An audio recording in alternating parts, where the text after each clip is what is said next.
Ngozi, the maid, was cast out in shame. The whole village mocked her.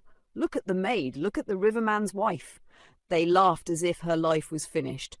But just 2 weeks later, the ground shook with the sound of sirens and engines. The most expensive cars rolled into the village, guarded by uniformed men. And when the doors opened, she stepped out like a queen. The same people who mocked her, they all bowed their heads to the ground, begging for her forgiveness. Besties, what happened in those 2 weeks will leave you speechless. In the bustling town of Oniru, a young man named Emeka walked with steady steps into the compound of Madame Ifeoma, the most respected trader in the marketplace. His clothes were simple, his slippers worn from years of labour on the river, but his eyes carried a strength that came only from an honest heart. He stood before Madame Ifeoma and spoke in a clear voice. "Mama Ifeoma," he began, bowing respectfully, "I have come to ask for your daughter's hand in marriage. I may not have riches or gold, but I have strong hands, a clean name, and the determination to take care of her." For a moment, silence swallowed the compound.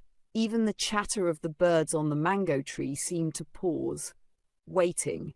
Then, like thunder cracking across a clear sky, laughter erupted from Madame Ifeoma's chest. She slapped her thighs and threw her head back, her wrapper shaking as she mocked him. "Ah! Wonders shall never end," she cried. "Did you all hear him? A fisherman from the dirty river wants to marry my daughter. What has this world turned into?" Her daughter Amarachi stood behind her, twisting her beaded necklace with a smirk on her lips. "Look at yourself, Emeka," Madame Ifeoma continued, her eyes travelling from his cracked heels to his faded shirt. "What do you own? A leaking canoe? An empty hut? My daughter will marry a man of standing, maybe a chief's son or even a prince, not a pauper who smells of fish and sweat." Amarachi folded her arms and scoffed. "You have no shame, Emeka. Do you know who I am? I cannot lower myself to marry a man who owns nothing but hope." The words stung, each one cutting into Emeka's chest like a blade. He had heard whispers in the town about Amarachi's pride, but he had prayed that beneath her beauty lay a kind heart. He was wrong. Taking a deep breath, Emeka bowed his head slightly. "I understand, Mama. I will take my leave." But Madame Ifeoma was not done humiliating him. She spun around suddenly and barked, "Ngozi! Ngozi, come here!" From the far corner of the compound, a slim girl stepped forward, her broom still clutched in her calloused hands. Her dress was worn thin, her feet dusty, her back bent slightly from years of carrying burdens that were not hers. She kept her eyes on the ground, her heart pounding with dread. This was Ngozi, the stepdaughter, the shadow in Madame Ifeoma's house. Her father had died when she was barely a toddler, leaving her at the mercy of a woman who saw her as nothing more than a servant. "Here!" Madame Ifeoma sneered, pointing at the girl as if she were a broken clay pot. "Since you are so desperate to marry from this house, take her. She is nobody's child. Her mother died long ago, her father followed soon after, and I have been carrying her dead weight all these years. She has nothing, no family, no wealth, no beauty compared to Amarachi. You two will match perfectly, fisherman and maid." Ngozi's knees trembled, shame burned her cheeks, but she remained silent. She had grown used to being treated as less than human. Emeka, however, lifted his eyes and looked at her properly for the first time, and what he saw stole his breath. Her beauty was not loud like Amarachi's, painted with beads and fine clothes. It was quiet, hidden beneath suffering. It was the kind of beauty that lived in the eyes and the soul. He saw it in the curve of her trembling lips, in the sadness that sat like a shadow behind her gaze, in the quiet strength she carried, though no one saw. Turning to Madame Ifeoma, Emeka asked calmly, She is your daughter?" Madame Ifeoma licked her tongue. "Daughter? Never! She is the child of my late husband's foolishness. I only kept her here so people will not call me wicked. But truth be told, she is nothing but a burden. If you must marry someone from this house, carry her and go." Emeka said nothing for a long time. The compound was so quiet you could hear the buzzing of a lone fly circling near the water pot. Then, with a voice steady and firm, he declared, "Then I will marry her." Ngozi's head jerked up, her eyes wide with shock. She had expected rejection, mockery, anything but this. Madame Ifeoma burst into another fit of laughter, clapping her hands like someone who had just witnessed a play. "Aha! The poor truly love to gather together. Fisherman and housemaid, may the gods bless your miserable union." She hissed and stormed into her house, leaving the compound vibrating with her mockery. Amarachi swayed her hips and followed, muttering under her breath, "Nonsense." But Emeka stepped closer to Ngozi, lowering his voice so only she could hear. "In 3 market days, I will return with my people," he said gently. "Prepare yourself, Ngozi. From this day, you are no longer a servant, but a woman with dignity. I see you, and I will honor you." For the first time in many years, Ngozi's lips trembled into a smile. A single tear rolled down her cheek, but this time it was not from pain, exactly as you gave it. The gods, it seemed, had answered a prayer she never had the courage to utter aloud. Before anyone could utter another word, Emeka bowed lightly and walked away. His steps were calm, but inside his heart pounded. Behind him, Ngozi stood rooted to the ground, her broom slipping from her trembling hands. Her ears rang with disbelief, her chest rose and fell like waves crashing on the shore. Marriage? To him? She had never dreamt of such a twist in her life. All she had ever prayed for was freedom, a life away from Madame Ifeoma's cruelty, away from endless chores, away from humiliation. But freedom had come wrapped in another kind of chain, one she did not understand. That night, when the household had fallen silent, Ngozi sat under the old almond tree near the backyard, hugging her knees. The moonlight bathed her face, revealing tears she tried to hide. Her heart whispered questions she could not answer. What if he was cruel like her stepmother? What if he regretted his words? What if her life only became worse? 6 months earlier, Emeka had arrived in Oniru from his late mother's village. He told people he had returned to start afresh, to find greener pastures. He built a small hut by the riverside and began fishing, but the river was harsh and stingy with its gifts. Most days he came back with little, barely enough to sell or eat. Whispers followed him everywhere. The poor fisherman, the stranger. Still, he kept his dignity, working quietly, refusing to beg. When the appointed day for the marriage rites arrived, Emeka did not come alone. 2 elderly men from his mother's lineage accompanied him. They carried a small keg of palm wine, a basket of yam, and a token of money, all they could afford for the traditional knocking. Madame Ifeoma received them with wide smiles, though her eyes glittered with mockery. She had already sent word to her late husband's younger brother to join them, just to witness how low Ngozi's life would sink. The formalities were done under the kola tree. Elders exchanged greetings, blessings were spoken, palm wine shared. But all through, Madame Ifeoma's tongue dripped sarcasm. "Ah, what a grand occasion!" she said loudly. "See how the heavens celebrate this fisherman and my maid, a match made by poverty itself." Ngozi stood behind the kitchen wall, hands trembling as she listened. Her life was being traded like a piece of cloth in the market. No one asked what she wanted. No one cared how she felt. The date for the marriage was set for the next market day, just 3 days away. When the guests had left, Madame Ifeoma turned to Ngozi with a sneer. "You will marry Emeka, whether you like it or not," she spat. "At least now you will stop eating my food for free." Her words pierced Ngozi's chest like knives, but she had no strength to argue. She had never been allowed to argue. 3 days passed in a blur. The traditional marriage was no grand affair. No drums, no dancing, no laughter from the village. Just a handful of elders, a calabash of palm wine, quiet blessings muttered under the shade of the big iroko tree. Ngozi wore a borrowed wrapper and blouse, too loose on her frail frame.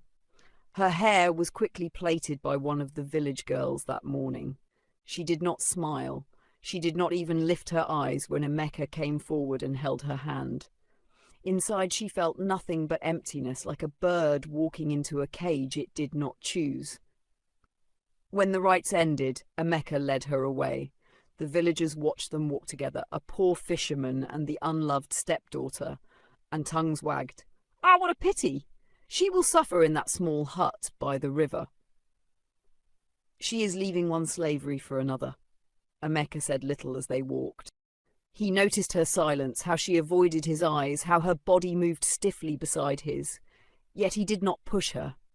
At last they reached his home, a tiny mud hut with a thatched roof and a bamboo fence. He opened the wooden door and stepped aside. "You can come in." Ngozi entered hesitantly. Her eyes roamed the space. The house was poor, yes, but neat. A mat lay rolled in one corner, a clay pot of water rested by the wall, and a lantern hung from a nail. It was not much, but it was peaceful, unlike Madame Ifeoma's compound, which always smelled of quarrels and contempt. "This is your home now," Emeka said quietly. His voice was calm, almost gentle. "I know you didn't choose this marriage. I know you don't know me. But I promise you, Ngozi, I will never harm you." Her throat tightened. Tears welled in her eyes again, but she said nothing. She only stood there, staring at the mat, her heart too heavy for words. Emeka gave her space, stepping outside to mend his fishing nets. From time to time, he glanced at the hut, wondering if she was all right. That night, Ngozi cried silently on the mat. Emeka heard her sobs and tried to comfort her, but she turned away, curling into herself.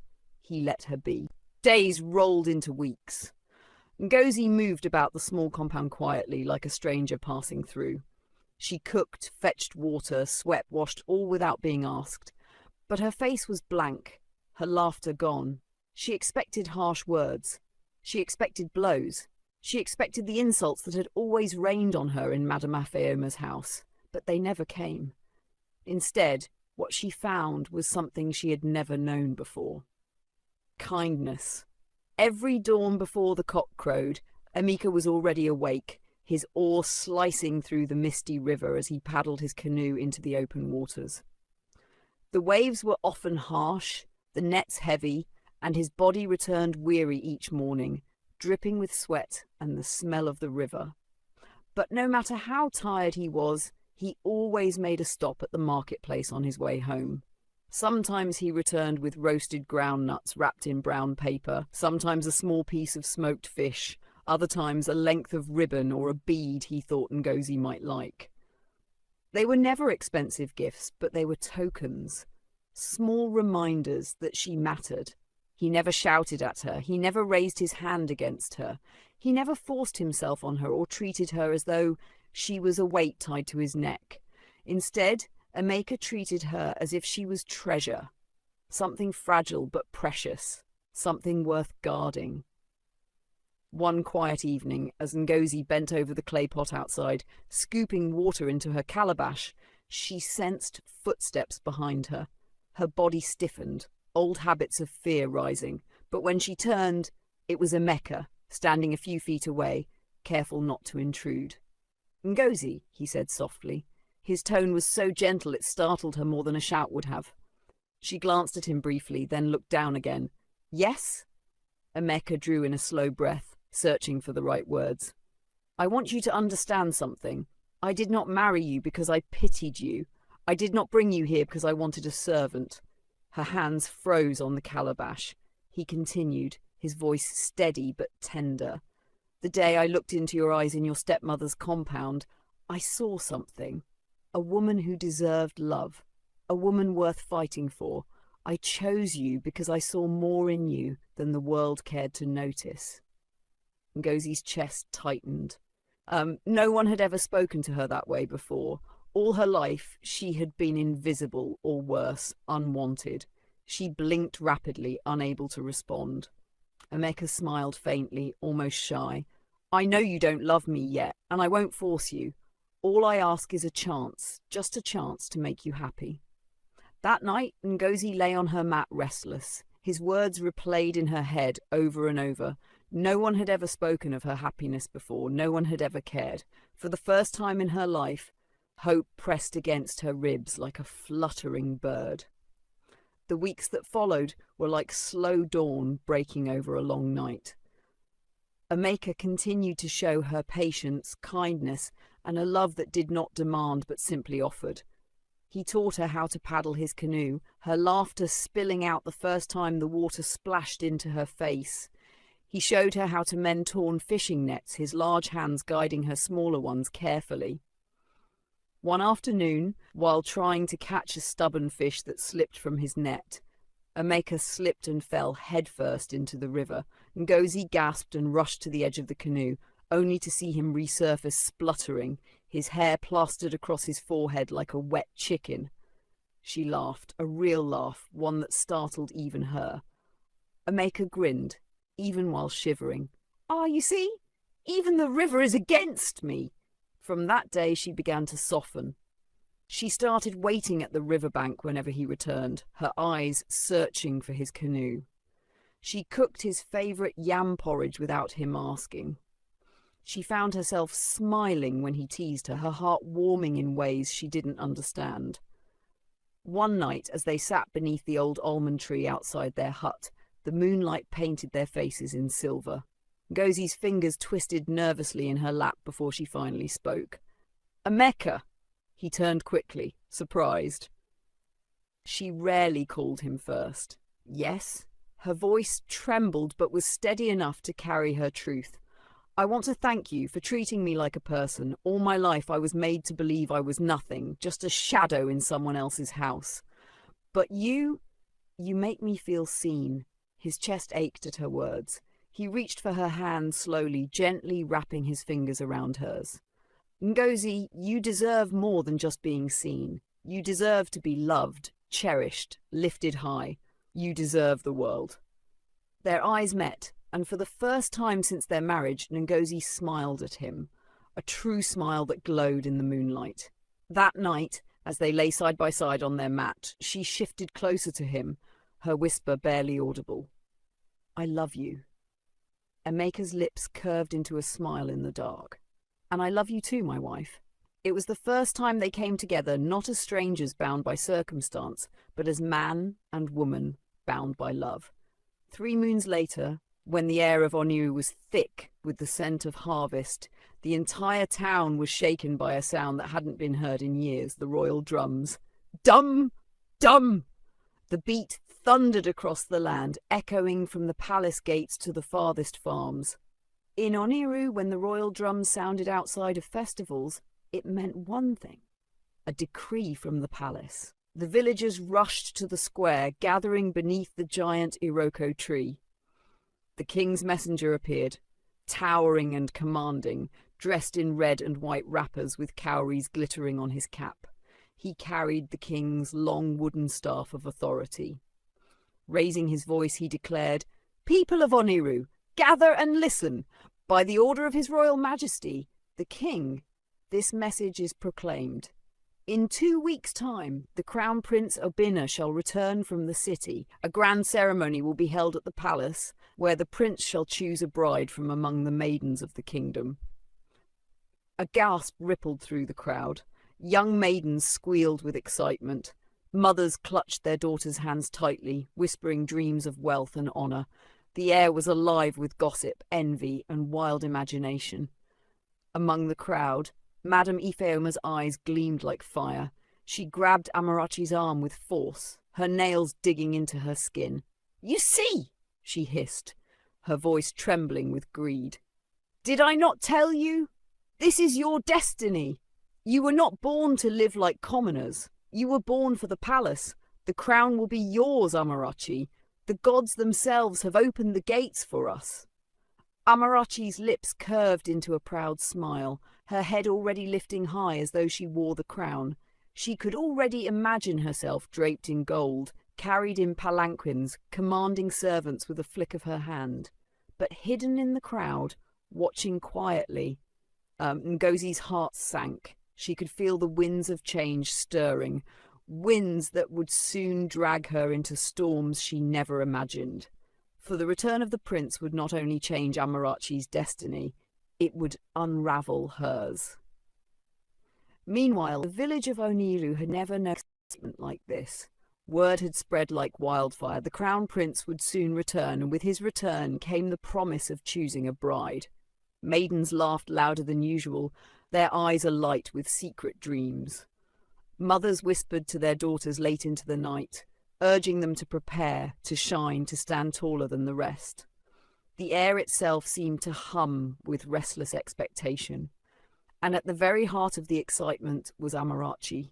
She stood in the centre of the square, her long braids swaying as she flicked them proudly over her shoulder, her chin tilted high, her smile brimming with self-assurance.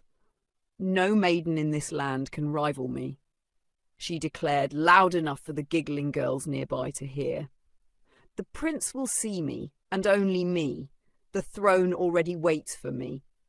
Her mother, Madame Ifeoma, hovered near her like a protective lioness. She straightened Amarachi's wrapper, adjusted the strings of coral beads on her daughter's neck, and shooed away any speck of dust that dared land on her lace. "That's the spirit, my daughter," she said with a gleam in her eyes. "You must shine brighter than all. Smile when he looks your way, laugh when he speaks, and let your beauty do the rest. This is our time."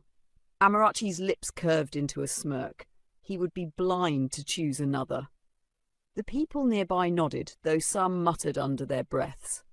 Amarachi's confidence was as sharp as a blade, and while many admired her beauty, others whispered that pride was like a flame. It burned brightest before it consumed itself.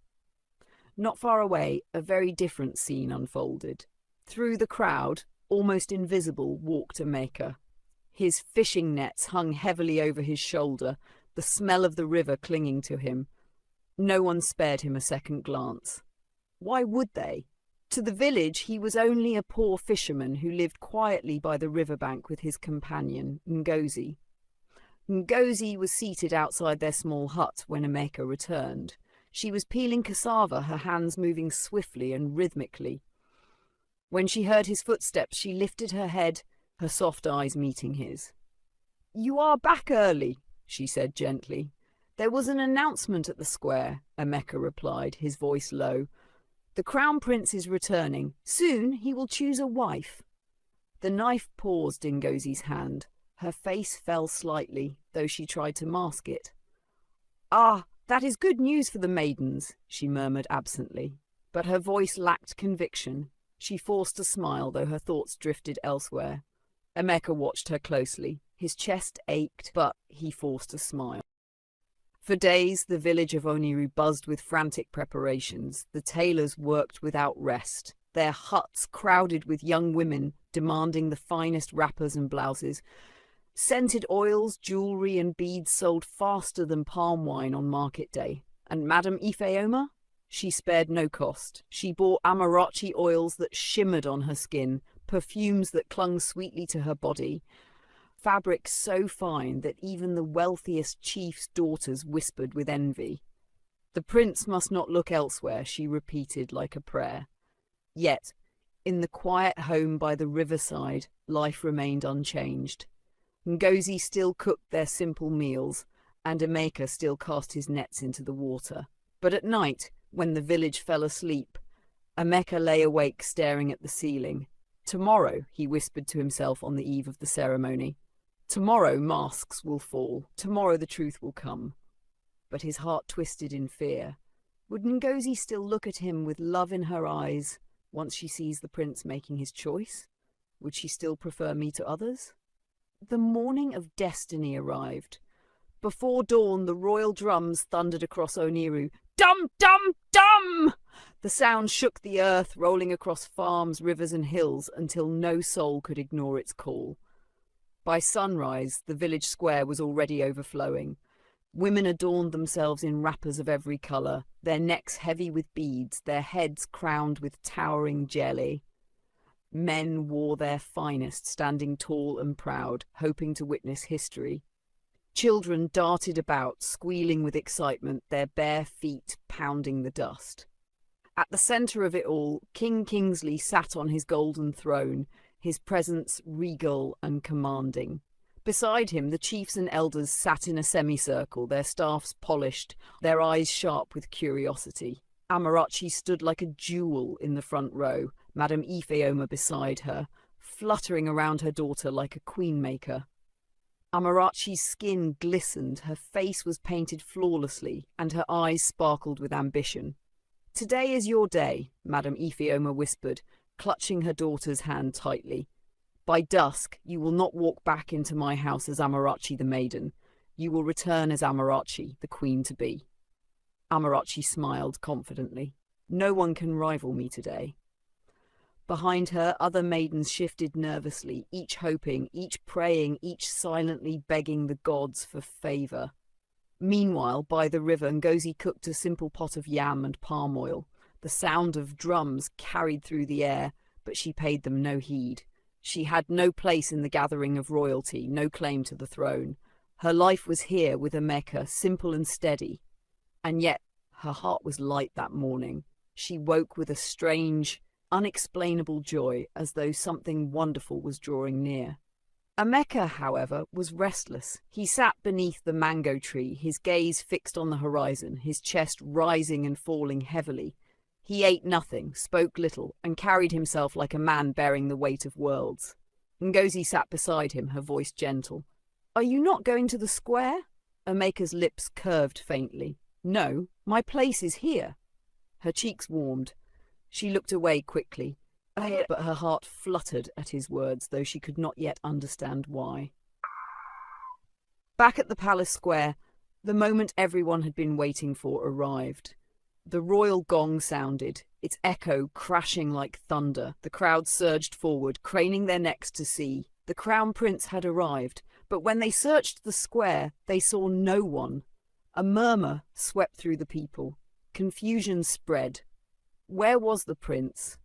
Then King Kingsley's voice boomed across the square, deep and commanding.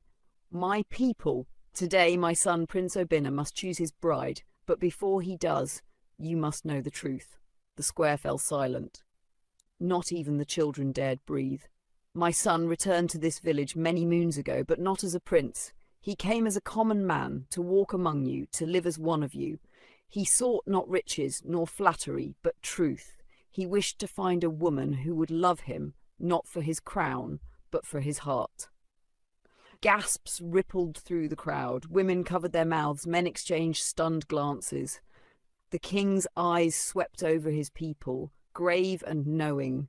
"You did not recognize him, for he had been away for many years. But today," the king thundered, "today you will meet the true prince of Oniru."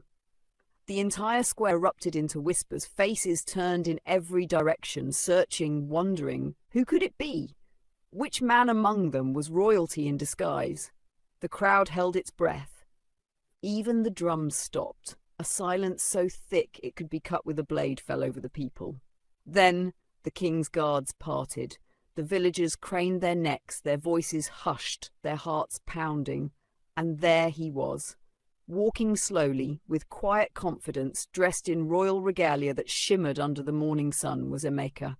His head was held high, his eyes calm and steady. The crowd gasped. "Emeka, the fisherman?" someone whispered. "It cannot be," another shouted, clutching his chest. A wave of shock rippled through the square. The man they had dismissed as ordinary, the one they mocked for his poverty, the quiet fisherman by the riverside, was none other than the crown prince himself. Madame Ifeoma's mouth fell open, her legs trembled beneath her, and her proud, sharp tongue was struck dumb. Amarachi's face turned pale, her confidence shattering like broken clay. Her lips quivered, but no words came. It was unthinkable, impossible. The prince they had been waiting for, the one Amarachi had dreamed of captivating, had been in their midst all along, and worse still, they had spurned him. Emeka stopped before his father and bowed deeply. King Kingsley rose from his golden throne and embraced his son with tears in his eyes. "My son," the king said proudly, "you have done well, you have chosen wisely." The people roared in astonishment, some cheering, others too stunned to speak. Then Emeka turned to face the crowd, his voice strong, clear and commanding. "My people," he began, "forgive the deception. I came among you not as a prince but as a man, to live as you live, to know your struggles, to see with my own eyes the truth of my people. Many did not recognize me, and that is how I wished it to be. For I was searching, not for flattery or beauty, but for love." A ripple moved through the maidens. Some clutched their chests in dismay, others wept openly, realizing all their efforts to impress a stranger had been wasted. Emeka continued, his gaze steady. "Today we will not choose a bride from among those gathered. Today is not for ambition, but for celebration. I have already found the woman my heart has chosen. She is more precious than gold, more radiant than jewels." The king turned to his son, eyes burning with curiosity. "And where is she, my son? Where is the woman worthy to sit beside you as queen?" Emeka's expression softened, his voice trembling with quiet emotion. "She is not here," he said. "She does not even know she is loved by a prince. To her, I have always been only Emeka, the fisherman." The crowd erupted again in shock and murmurs. Heads spun, searching desperately. Who could it be? Madame Ifeoma clutched Amarachi's arm. Her heart raced wildly, a storm of dread tearing through her chest. "No, no, this cannot be happening," she muttered, shaking her head violently. Her legs buckled and she collapsed to the ground. The villagers rushed to help, fanning her, lifting her trembling body. Amarachi's eyes filled with tears of rage and despair. For the first time in her life, her pride deserted her. She realized with burning shame that she had mocked, scorned, and humiliated the very man she had dreamed of marrying, and now she was powerless to undo it. Emeka, now revealed as Prince Obinna, left the palace square with his guards. The drums followed him, but he did not return to the palace. Instead, he walked the familiar path to the riverside. There, outside the small hut, sat Ngozi, peeling vegetables as she often did. She looked up and froze. Before her stood not the fisherman she had shared laughter and simple meals with, but a prince in gleaming robes, his crown catching the sunlight. Her lips parted, but no words came. She could only stare, stunned. Emeka stepped forward, his eyes filled with love and apology. "Ngozi," he said softly, his voice break, "forgive me. I hid the truth because I wanted to know if you would love me without the crown. I wanted to be certain that you saw my heart, not my throne." Tears welled in Ngozi's eyes. In that instant, all the pieces fell into place. His gentleness, his wisdom, his quiet dignity. She understood. She had loved him when he was only a fisherman, and that love only deepened now. She threw her arms around him, sobbing against his chest. "Emeka or Prince Obinna, it does not matter. You are the man my heart chose." He held her tightly, his crown pressing lightly against her forehead, as the villagers who had followed from the square erupted in cheers. 1 week later, the village of Oniru came alive again, this time not with shock, but with joy. It was the royal wedding of Prince Obinna and Ngozi, and the celebration shook the earth itself. The palace square glittered. Palm fronds arched gracefully over the courtyard, colourful fabrics waved in the wind, and clay pots overflowed with fresh flowers. Royal drummers beat the talking drums until the hills themselves seemed to echo with their sound. Dancers leaped and twirled. Singers lifted their voices high, praising the prince and his bride. The villagers arrived in their finest, each more eager than the next to witness history. Ngozi appeared at the entrance of the palace courtyard, transformed. She wore a rich George wrapper, her head crowned with coral beads that glowed like fire, golden earrings swaying at her ears.